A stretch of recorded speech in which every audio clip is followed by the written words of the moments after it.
అన్న మీ పేరన్నా? నా పేరు బగ్గవరపు జయంత్. ఏం చేస్తుంటారన్న మీరు? నేను మార్కెటింగ్ చేస్తుంటాను. మార్కెటింగ్ చేస్తుంటారు. అంటే మార్కెటింగ్ చేస్తున్నారంటే నిత్యం ట్రావెల్ అవుతూ ఉండాలి. ఓకే. ముఖ్యంగా రోడ్ల పరిస్థితి ఎలా ఉంది? ఎందుకంటే సంక్రాంతి దగ్గరకు వస్తుంది.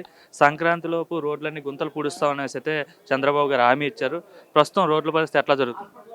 రోడ్లు అనేది గతంతో పోల్చుకుంటే అంటే 2019 నుంచి 2024 మధ్య జగన్మోహన్ రెడ్డి గారు నేను అది చేశాను ఇది చేశానని ఎన్నో గాలి హామీలు అనేది ఇవ్వడం జరిగింది.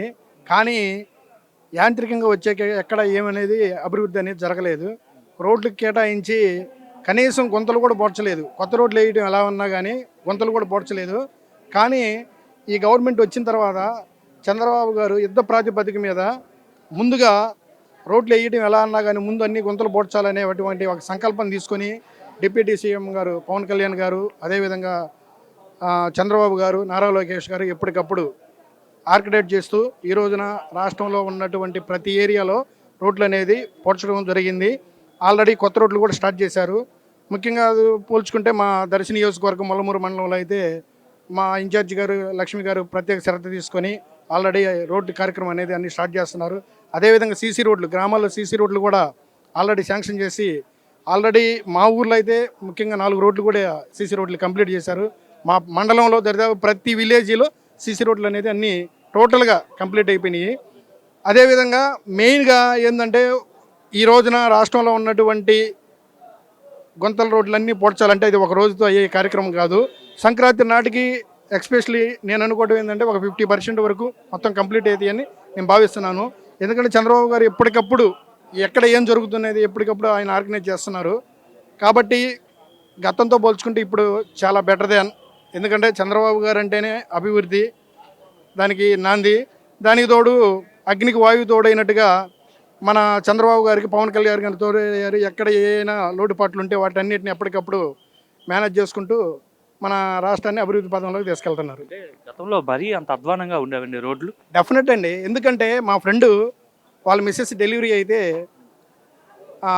నర్సరావుపేట పక్కన నగిరికల్ నుంచి నర్సరావుపేట రోడ్డు మార్గంలో వస్తుంటే ఆ సిజేరియన్ చేయాలని తొందరగా బ్లడ్ కావాలి డబ్బులు తీసుకొని రండి అని చెబితే అతను స్పీడ్గా వస్తున్నటువంటి తరుణంలో ఒక గుంతలో పడి అతను స్పాట్ డెడ్ అయ్యాడు. అతను చనిపోయేటువంటి టయానికి హాస్పిటల్లో వాళ్ళ మిస్సెస్ డెలివరీ అయ్యి అబ్బాయి పుట్టాడు. అంటే యాక్చువల్గా రోడ్డు కనుక బాగున్నట్టయితే ఆ రోజు అతనికి ఆ దుస్థితి వచ్చేది కాదు కదండి. యాక్చువల్గా ఏంటంటే రోడ్డు ప్రమాదాల్లో గతంలో ఎంతమంది చనిపోయారనేది ఇంకా మేము చెప్పే పని కాదు. చాలా, ఎందుకంటే రాష్ట్రం గత 5 సంవత్సరాలు దాచుకోవడం అనేది జరిగింది. ఎక్కడ జగన్మోహన్ రెడ్డి రోడ్ల పైన ఎక్కడ ప్రభుత్వం వాళ్ళు పట్టించుకోవాలి. వాస్తవంగా చెప్పాలి అంటే ఆ రోజున గత 5 సంవత్సరాల్లో ఏ శాఖకి ఏ మంత్రి అనేది కూడా ఎవరికి తెలియదండి. ఎందుకంటే జగన్మోహన్ రెడ్డి గారు అక్కడ ఉన్నటువంటి సజ్జల రామకృష్ణారెడ్డి ఒక 5గురు చేతుల్లోనే రాష్ట్రం అనేది కబాద హస్తాల్లో నలిగిపోయింది. కానీ ఈ రోజున ప్రతి ఒక్క పర్సన్కి మంచి వ్యక్తుల్ని ఈ రోజున మినిస్టర్లుగా ఎంపిక చేసి ఏ రోజుకి ఆ రోజు ఏం జరుగుతుందనేది కళ్ళకు కట్టినట్టుగా మనకు కనపడుతుంది. యాక్చువల్గా ప్రతి శాఖ మినిస్టర్ కూడా ఈరోజు చాలా శ్రద్ధగా పనిచేస్తున్నారండి.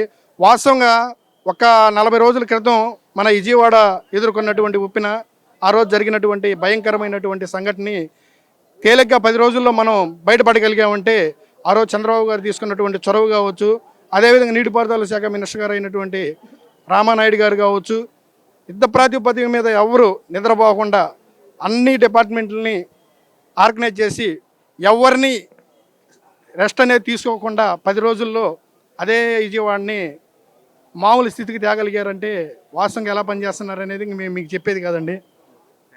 Thank you.